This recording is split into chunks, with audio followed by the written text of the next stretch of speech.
So I was pretty young when I started getting into music. I was about 11 years old when I realized I could play piano by ear. And so I would just play songs that were on the radio to try and impress my sister's friends. And after I realized that they enjoyed that and other people I would play for were like, oh, that's really good, I really started thinking about doing it more serious. And I'd always played sports my whole life. And so I played sports all the way until my senior year in high school, but I also was kind of dabbling in music on the side. But when I was a senior, I really started seeing the promise in becoming a musician and actually doing it full time. So I started putting a lot more time into my music, and I quit playing baseball. And then I started writing songs for myself, and that turned into me trying to find a way to monetize my music when I was younger. And so I found the jingle world, and I started writing jingles for everybody from Petco to Folgers to Walmart, and I made that my living. I wrote jingles for a living. And eventually that got very old, but I'd made enough money to buy a studio setup. And here we are today. Ever since I got my studio set up, I started writing full songs for myself and for other artists and for bigger YouTubers, and really just trying to get my foot in the door. And I kept doing that until now, and this is what I do full time for a living now. I write music, I produce music for myself and for others, and I'm actually living my dream. So even though I'm independent, I do have a team of people around me that really push me to put out the best content and to work hard. And most of them are just my friends that are like-minded. They do the same thing as me. They put out music and they rely on music for their living.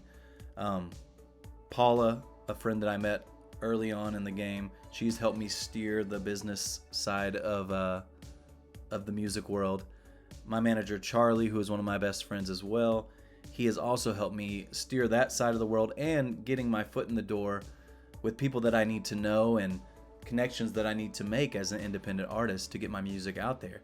And then I also have my best friends, Jeremiah Daly and Sean Rogers and my wife, Jay.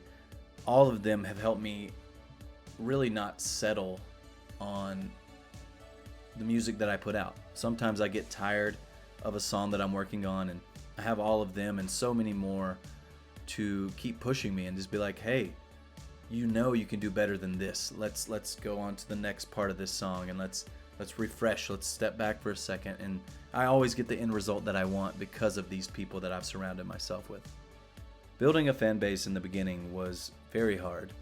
I would play shows and sell CDs and put my booking info on the back of the CD and, just hope to build a fan base that way. I would go to Nashville and play a gig and hope that 3 new people would like my music and, follow my journey. But in this new digital world, it's so much easier. I built my fan base quick, starting live streaming. I built hundreds of thousands of fans live streaming originally, and then I turned that into posting on YouTube and providing content there. And now on TikTok, where some of my songs that I've been releasing through TuneCore have gone viral and changed my life. So in today's age, it's pretty easy to get your name out there and to get your music out there. If you're putting out good music, it's going to be found as long as you put in the work and give it to the world. As for any up-and-coming artist, the only advice I would say is just that. Make sure you surround yourself with people that you trust and people that you love and people that you can see yourself being around for the rest of your life and throughout this music career. Some people might have all the connections in the world, but if you just don't jive with them and it doesn't make sense, then it won't help you in the end. You have to make sure you surround yourself with people that you actually care about and that care about you. So playing live is one of my favorite things on earth to do. I love playing gigs whenever I can. Obviously, COVID put a damper on that, but I also love live streaming. I've live streamed for almost 9 or 10 years now. I was doing it very early when it first came out on an app called YouNow, which I still stream on now. And I still get to perform live even during the pandemic.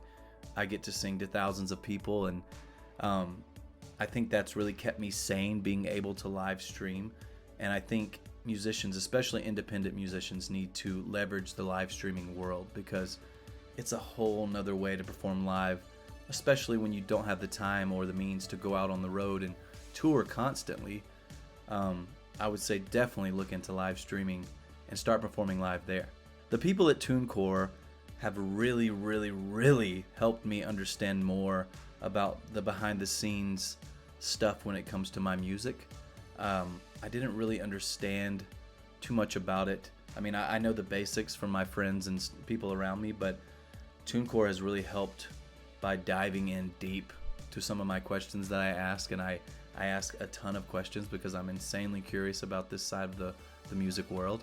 TuneCore has also given me the confidence to pursue this music career as an independent musician, and I've almost given up, 10 times over this career, and having people like TuneCore to reassure me that, you're on the right path, and you don't have to have that major record label to back you to be successful. And seeing other people with TuneCore, like Russ, one of my biggest inspirations that's doing this all by himself, is super inspiring. And I don't know, I've given in, I've almost given in multiple times to where I did want to sign with a label or a management team that was reaching out to me. And I don't know, I think having people like TuneCore around to help me stay grounded and realize I've already built all this by myself. Why should I not keep pursuing it by myself?